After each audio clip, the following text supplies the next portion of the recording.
Bonjour, nous allons travailler aujourd'hui tous ensemble sur le petit buveur d'encre rouge. Nous avons travaillé donc sur la couverture, les illustrations, les chapitres 1, 2, 3. Aujourd'hui, nous allons travailler sur le chapitre 4.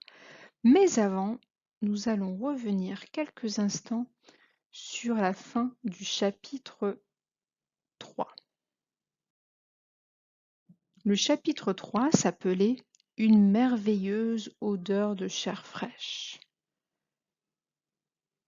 Le passage que je vais vous lire montre qu'Odilon Loup aurait bien envie de croquer Carmilla Rouge. Vous allez chercher les mots et les expressions qui nous font comprendre qu'il a envie de la manger. Ensuite, pour le travail sur le chapitre 4, tu auras besoin de la fiche de vocabulaire, donc elle devra être près de toi pour ton travail. Tu es prêt? C'est parti pour la fin du chapitre 3.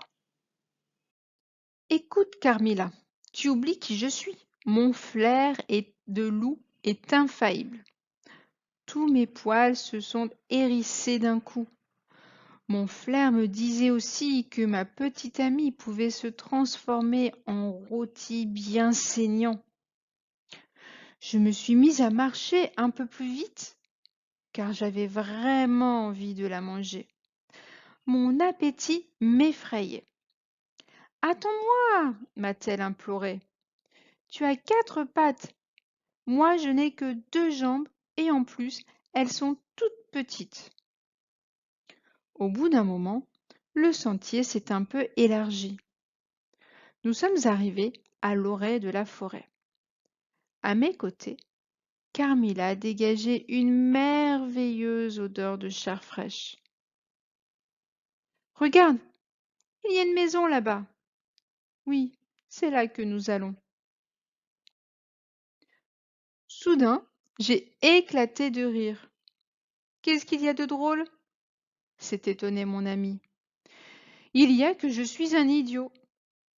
Au lieu de prendre le raccourci, nous avons suivi le chemin le plus long, celui que le loup indique au petit chaperon rouge dans le conte. Carmilla m'a regardé avec étonnement. Elle était belle à croquer. Et c'est maintenant que tu me dis ça? La colère colorait ses joues d'une douce teinte rose bonbon. J'ai vite détourné les yeux. Viens, grand-mère nous attend.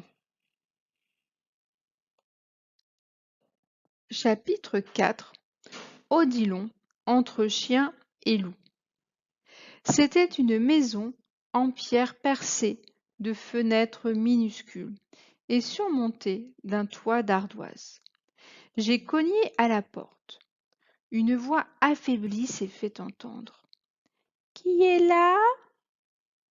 Il vaut mieux que ce soit toi qui réponde, ai-je chuchoté à l'oreille de Carmilla. Euh, c'est votre petite fille, le petit chaperon rouge, a-t-elle bafouillé.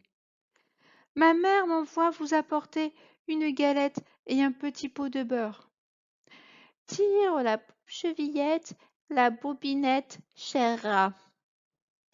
Malgré moi, je me suis léché les babines en entendant cette formule que j'adorais. Nous sommes entrés. À l'intérieur, il faisait sombre, presque nuit. Au fond de la pièce, une très vieille femme se tenait recroquevillée dans son lit.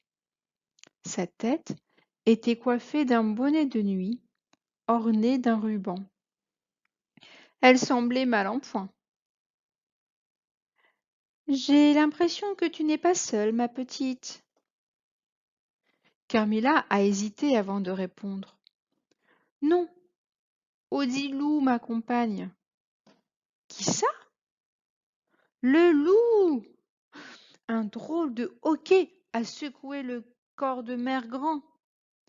comme s'il avait du mal à digérer la réponse de la petite visiteuse. Mais, mais, il aurait dû arriver le premier et me dévorer. Pourquoi avez-vous changé l'histoire? S'est-elle indignée. Pour une raison très simple. Je ne suis pas le petit chaperon rouge et lui n'est pas le loup. Je ne comprends rien à tes explications. Tu ressembles comme deux gouttes d'eau au petit chaperon rouge et lui au loup. Carmilla a essayé de lui exposer la situation. Mais elle n'a rien voulu savoir. Le loup doit me manger. Un point, c'est tout. Ensuite, il t'avalera. Tu es un personnage du livre. Obéis à l'histoire. Je ne suis pas un personnage de ce livre. Je ne veux pas le savoir. Mange-moi ou bien retourne chez toi. Hum, si j'avais eu le choix, je serais retournée chez moi dardard. Je commençais à en avoir ras-le-bol de ce conte. Écarte-toi, Carmilla. Je vais la croquer afin qu'elle ne nous ennuie plus.